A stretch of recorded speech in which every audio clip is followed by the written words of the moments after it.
அனைவருக்கும் வணக்கம். நான் உங்கள் சகோதரி முனைவர் திலகவதி. தெனாலிராமன் கதைகள் பற்றி பார்த்துட்டு வரோம். அந்த வகையில் இன்றைக்கி பாத்திரங்கள் குட்டி போட்ட கதையை பற்றி பார்க்க போகிறோம். விஜயநகரத்தில் ஒரு சேட்டு ஒன்று வாழ்ந்துக்கிட்டு இருந்தார். அவர் வட்டி தொழில் நடத்திட்டு வந்தார். மக்கள்கிட்ட அநியாயமாக வட்டி வாங்கிட்டு வர்றதுனால அந்த மக்கள் எல்லாருமே ரொம்ப அவதிப்பட்டாங்க. இதை கேள்விப்பட்ட தெனாலிராமன் அந்த சேட்டு கடைக்கு போனான். நயவஞ்சகமாக அவனை திருத்தணும் அப்படின்னு ஒரு திட்டமிட்டான். அதனால் அந்த சேட்டு பாத்திரங்களை வாடகைக்கு தர்றது உண்டு.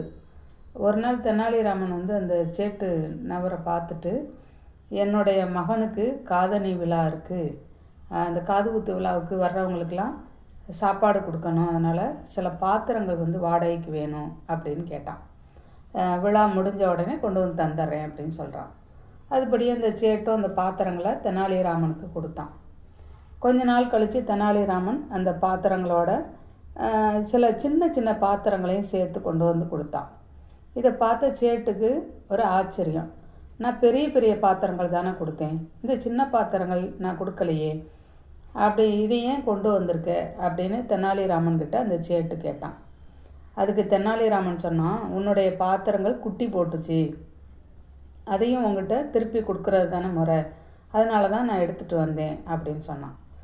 அப்போது சேட்டு நினைக்கிறான், இவன் சரியான வடிகட்டின முட்டாளாக இருப்பான் போல் அப்படின்னு நினச்சிட்டு, இதை நான் உங்கள்கிட்ட கொடுக்கும்போது, ஆமாம் இந்த பாத்திரங்கள்லாம் கர்ப்பமாக இருந்தது, அதனால் உங்கள்கிட்ட வந்த பின்னாடி அது குட்டி போட்டிருக்கு அப்படின்னு சொல்லி அந்த பாத்திரங்களையும் பெரிய பாத்திரங்களையும் தெனாலிராமன் கூடுதலாக கொண்டு வந்து அந்த சின்ன பாத்திரங்களையும் இந்த சேட்டு வாங்கிக்கிட்டான். கொஞ்சம் மாதங்கள் கழித்து, சில மாதங்கள் கழித்து தன்னோட வீட்டில் விசேஷம் நடக்க இருக்குது, அதுக்கு மன்னர், அரசர், அந்த பெரிய அதிகாரிகள்லாம் வராங்க, அதனால் எனக்கு கொஞ்சம் தங்க பாத்திரங்களும் வெள்ளி பாத்திரங்களும் வேணும்னு தெனாலிராமன் கேட்டான். இவன் ஏற்கனவே நாணயஸ்தனாக நடந்துக்கிட்டான் இல்லையா, அதனால் அந்த சேட்டு என்ன பண்ணுறான், வெள்ளி பாத்திரங்களையும் தங்க பாத்திரங்களையும் கொடுக்கறதுக்கு சம்மதிச்சான்.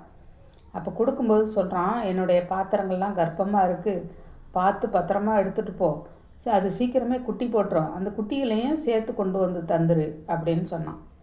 தெனாலிராமனும் அதுக்கு ஒத்துக்கிட்டு அந்த தங்க பாத்திரங்களையும் வெள்ளி பாத்திரங்களையும் தன்னோட வீட்டுக்கு எடுத்துகிட்டு போனான்.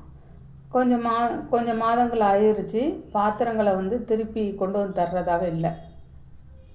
அதனால் சேட்டே என்ன பண்ணுறான், நேராக தெனாலிராமன் வீட்டுக்கு போகிறான். தெனாலிராமனை சந்தித்து இவ்வளோ நாளாச்சு, நீ ஏன் என்னுடைய பாத்திரங்களை திருப்பி கொண்டு வந்து தரல, அந்த பாத்திரங்கள் வேறு கர்ப்பமாக இருந்தது, நேராக குட்டி போட்டிருக்கோம், நீ ஏன் கொண்டு வந்து தரல அப்படின்னு ரொம்ப கோபமாக கேட்குறான்.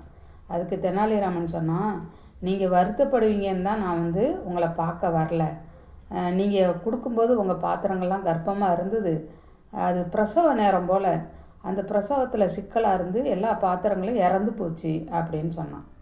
இதை கேட்ட உடனே சேட்டுக்கு கோபம் அதிகமாக வந்துருச்சு. யாருக்கிட்ட விளையாடுற, பாத்திரங்கள் சாகுமா அப்படின்னு கோபமாக கேட்டான். அதுக்கு தெனாலிராமன் சொன்னான், அப்போ பாத்திரங்கள் குட்டி போடுமா, பாத்திரங்கள் குட்டி போடும்போது ஏன் அந்த பாத்திரங்கள் பிரசவத்தில் இறந்து போகாது அப்படின்னு கேட்டான்.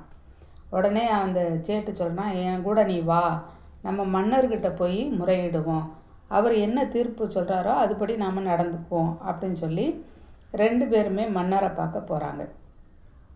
இருந்தாலும் தெனாலிராமன் அவனை விடாமல் மன்னர்கிட்ட இழுத்துட்டு போய் விட்டு மன்னர்கிட்ட நியாயம் கேட்கணும்னு முடிவு பண்ணிட்டான். 2 பேருமே சேர்ந்து போய் மன்னர்கிட்ட விவரத்தை சொல்கிறாங்க. பாத்திரங்கள் குட்டி போடும் அப்படின்னா அந்த பாத்திரங்கள் பிரசவத்தில் ஏன் இறந்து போகக்கூடாது அப்படின்னு மன்னரும் கேட்க ஆரம்பிச்சிட்டார். உன்னுடைய பேராசைக்கு இதுதான் ஒரு நல்ல பாடம், பேராசை பெரு நஷ்டம், அதனால் இனிமேலாவது நீ மக்கள்கிட்ட நியாயமான வட்டி வாங்கணும் அப்படின்னு சொல்லி புத்திமதி சொல்லி அனுப்பி வைக்கிறாரு. இந்த தெனாலிராமனுடைய புத்திசாலித்தனத்தையும் மன்னர் மனதார பாராட்டி பரிசுகள் வழங்கினார். இத்துடன் இந்த கதையை நிறைவு செய்து கொள்வோம். வணக்கம்.